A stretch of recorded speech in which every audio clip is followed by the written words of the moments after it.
Hi good day my friends, প্রবাসী Tinku channel থেকে তোমাদের সবাইকে অনেক ভালোবাসা অ্যান্ড শুভেচ্ছা। আজকের ভিডিওটা শুরু করছি একটা হেলদি স্ন্যাক দিয়ে, আর তারপরে বাড়ির সামনে কিছু জায়গাগুলো তোমাদের দেখাবো আর একটা লেকের কাছে নিয়ে যাব। তো এখন সুইট পটেটোটাকে ভালো করে খোসা শুদ্ধ ধুয়ে রেখে দুটো মাঝখান থেকে চারটে টুকরো করে নিয়েছি, টুকরো করে ভেতরটা কেটে কেটে দিয়েছি, দেখতেই পাচ্ছ। আর হ্যাঁ, ক্রস করে কেটে দিয়েছি। আর এটা তোমার ভাত রুটি ছাড়াও তুমি আরামসে এটাকে তুমি ডিনার হিসেবে খেয়ে নিতে পারবে, আর বেশ পেট ভরে যায়, আর নাইস, খুবই হেলদি, আর কমপ্লেক্স কার্ব সুইট পটেটোতে আছে। তার সাথে আমি চিকপি ওপর দিয়ে দিয়েছি, তো সেটাতে তোমার প্রোটিনও এসে যাচ্ছে।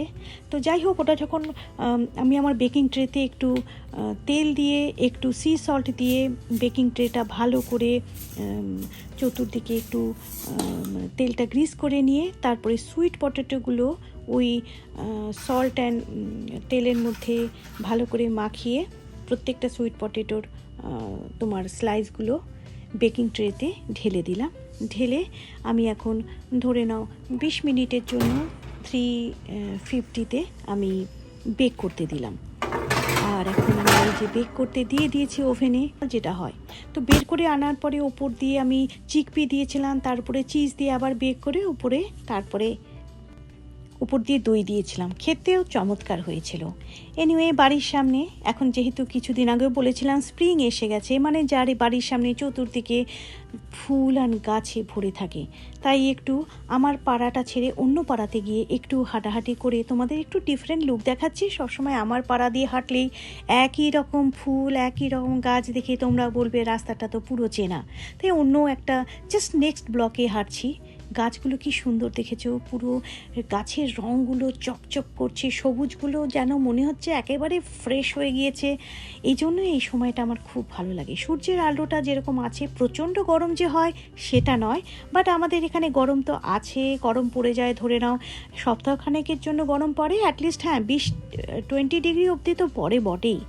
তো আমাদের কাছে ওটাই প্রচণ্ড গরম লাগে, বাট সন্ধে হতে না হতে আবার ঠান্ডা হাওয়া চলে আসে, যেহেতু আমাদের জায়গাটা সান ফ্রান্সিসকোটা কোস্টাল এরিয়ার কাছে, সেই জন্য। আচ্ছা, তোমরা কে কোথায় কোস্টাল এরিয়ার সাইডে থাকো জানিও তো, তোমাদেরও অভিজ্ঞতাগুলো আমিও জানলে খুব খুশি হব। যতদিন বেঁচে আছি আমার কেন যেন মনে হয় প্রকৃতির এই রূপ একটা দিনও যেন দেখা ছাড়বো না। এটা আমার আগাগোড়াই ছিল। আমি যখন মিডল ইস্টেও থাকতাম তখনও বাইরে যেতাম, ঘুরতাম, না কোনো শপিং কমপ্লেক্স নয়, কোনো মলে যাওয়া না, বা কোনো কেনা কিছু নয়। এই যেমন দেখো, এটা গাছগুলো এমনভাবে মাটির সাথে মিশে গেছে, মনে হচ্ছে আবিরে ছেড়ে গেছে। এটা যদি না হাঁটতাম তাহলে এই বিউটিটা কিন্তু দেখতে পেতাম না। এরকম কত কিছু বিউটি চোখের সামনে ধরা পড়ে যখন তুমি ঘর থেকে বেরিয়ে রাস্তাতে হাঁটবে, যখন তুমি ঘর থেকে বেরিয়ে নেচারের কাছে যাবে, অনেক কিছু না দেখা জিনিসও তোমার চোখে পড়বে। আর এটা যে দেখছো, এই যে বার্ডের মতন এরকম জিনিসটা কিন্তু ওই যে হাওয়ার সাথে ঘোরে। প্রত্যেকটা গার্ডেনেই আমি এখানে এটা দেখেছি। এটা উইন্ডের ডাইরেকশানটা এটাকে বোঝানো যায় যে কোথা থেকে উইন্ড আসছে, কতটা উইন্ড আসছে। আমার ডান দিকে পোস্টাল ডিপার্টমেন্টে গাড়ি দাঁড়িয়ে আছে। তো আমাদের যে আমাদের মেল দেয়, মেল পার্সন, সে অন্য বাড়ি থেকেও কোথাও গিয়েছে হয়তো মেল দিতে। আর এই যে ফ্লাওয়ারটা দেখছো, এই ফ্লাওয়ারটা কিন্তু এটা গাছই, এটা কিন্তু পাতাটাই ফুলের মতন দেখতে, দেখেছো, পুরো রাউন্ড শেপের। এটা শীতের দেশেই মোস্টলি হয়। আর এটা যেহেতু আমাদের সান ফ্রান্সিসকো শীতেরই জায়গা, এখানে আনাচে কানাচে আগাছার মতন পড়ে থাকে, এটার জন্য কোনো মেনটেনেন্সও লাগে না। প্লাস এখন যেহেতু স্প্রিং এসে গেছে, প্রত্যেকটা গাছের নিচে পুরো গাছে সমস্ত ফুলে ফুলে ভরা থাকে। তার উপরে গাছের উপরেগুলো তো দেখতেই পাচ্ছ পুরো সবুজে ভরা আছে।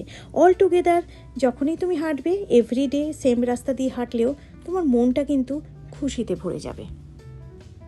যার জন্য আমি ভিডিও করি বা না করি, এই বাইরে ঘোরাটা কিন্তু আমি আমার লাইফের একটা রিচুয়াল করে নিয়েছি। এটা আমার জন্য একটা মেডিটেশনও মনে হয়, জানো, খুব ভালো লাগে, খুব মনে শান্তি পাই। কিছুটা এখনও দেখছি চেরি ব্লসম একটা বাড়িতে এখনও রয়ে গেছে। এখন তো চেরি ব্লসম আর বেশি দিন দেখা যাবে না, বৃষ্টি তো আসতে শুরু করে দিয়েছে, কাজে অবভিয়াসলি চেরি ব্লসম তো এখন শেষ হয়ে যাবে। এই গাছটা ক্যালিফোর্নিয়ার সব জায়গাতেই ফুল গাছটা দেখা যায়, এত অদ্ভুত লাগে, যখনই দেখি মনে হয় যেন আমি একটু ছবি তুলে নিই। আর ভোগেনভেলিয়ার কথা কি করে ভুলি, এখানে এটা ভোগেনভেলিয়াটা আমেরিকাতে জন্মেছে ঠিকই, কিন্তু এই ভোগেনভেলিয়াটা যখনই দেখি আমি কিন্তু ইন্ডিয়াতে আমার সেই বাপের বাড়ির ছোটোবেলার সময়টাতে চলে যাই, মনটা যেন সেখানেই চলে যায়।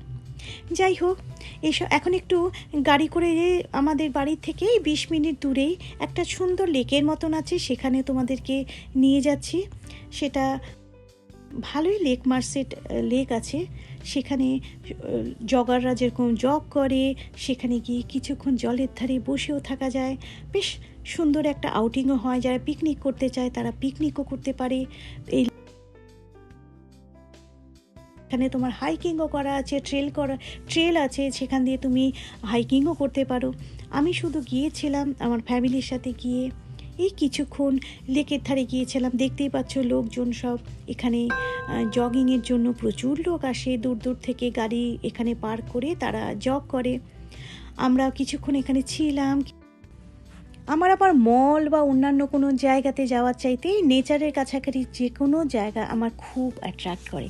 আর এখানে যখনই আসি, এই যে ওই কিছুক্ষণ আগে যে বললাম, আমার সেই ছোটোবেলার কথাটা মনে পড়ে, যার জন্য এই জায়গাটা আমাকে ভীষণ অ্যাট্রাক্ট করে। যখনই সময় পাই, সব সময় তো আর সময় হয়ে ওঠে না, এখানে এমন একটা কাজের মধ্যে আমাদের জীবন চলে, সকাল হতে না হতে সন্ধে, সন্ধে হতে না হতে আরেকটা উইক, রোবটের মতনই আমাদের জীবন চলে। এখানে যেন বসে থাকা সম্ভব নয়। তো তবু তার মধ্যে মাঝে মধ্যে যদি একটুখানি টাইম করে নিই, সেই টাইমের মধ্যে যদি টাইম পাই, তো এরকম এক একটা শান্ত নিরিবিলি জায়গাতে আসার খুব পিসফুল হয়ে যায়, মনটা খুব শান্ত হয়ে যায়। আর তখন একটু উদাসও হয়ে যাই, মনে হয় সত্যি তো কত বছর হয়ে গিয়েছে দেশকে ছেড়ে এসেছি, সেই জন্যে হয়তো আনাচে কানাচে বিদেশের মাটিতেও আমি আমার দেশকে খুঁজে বেড়াই। যেখানে দেখি, কোথাও দেখছি প্রেমে করে বাচ্চাকে নিয়ে তার মা যাচ্ছে, পেছনে একটা মহিলা নিজে হাঁটছে, যে যার জীবনে যে যার মতন করে ব্যস্ত আছে। আর আমি এই বিদেশের মাটিতেও আমি আমার ছেলেবেলার কিছু স্মৃতিটাকে খুঁজে বেড়াবার এই চেষ্টা নিয়ে নিজেকে নিজে ব্যস্ত রাখছি। ভাবতে গেলে খুব ছেলে মানুষই ব্যাপার, বাট অ্যাকচুয়ালি কিন্তু নয়। যখন তুমি এত বছর দেশের বাইরে থাকো না, তখন প্রত্যেকটা মুহূর্ত তুমি কিন্তু দেশকে মিস করো। কিন্তু যত বয়স বাড়ছে তত যেন মনে হয় মনটা যেন আস্তে আস্তে চুম্বকের মতন দেশের কাছে নিয়ে যাচ্ছে। এই ব্রিজটা দেখে দেশের কোনো একটা ব্রিজের কথা মনে পড়ে, গাছগাছালিগুলো দেখে, পাখি দেখে ভাবতে হয়, তোমরা হয়তো ভাবতে পারবে যে দিদি দেশের তো সব জায়গাতে একই রকমই তো লাগে। সেটাই তো ব্যাপার, সব তো একই রকম লাগে, একই গাছ, একই জল, একই হাওয়া বাতাস, শুধু ওই দেশের আপনজনের ফিলিংসটা শুধু পাওয়া যায় না। সেটাই হয়তো পার্থক্য দেশ আর বিদেশের মধ্যে। আর সেটাই হয়তো পার্থক্য যে এত বছর আমি বিদেশে থেকেও এরকমভাবে ছেলে মানুষের মতন দেশের জিনিস খুঁজে বেড়াই। এই লেকটা দেখো, ঠিক মনে হচ্ছে না দেশের কোনো একটা জায়গার লেক, খুব শান্তশিষ্ট, বড় সুন্দর জায়গা। এখানে অনেকে আবার পিকনিক করতেও আসে, শুধু যে জগার্সরা আসে দৌড়তে বা জগ করতে তা নয়, অনেকে আসে। পিকনিকের একটা স্পটও আছে, সেখানে বারবিকিউ স্ট্যান্ডও আছে।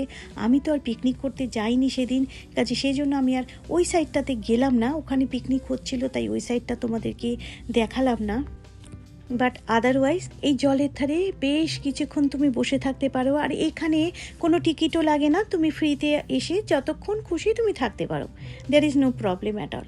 তো যখনই আসি হাতে একটু সময় নিয়ে আসি, ফ্রি পার্কিংও থাকে এই পার্কটার বাইরে, তো গাড়ি ওখানে আরামসে রাখা যায়, কোনো টাইমের পাবন্দি থাকে না।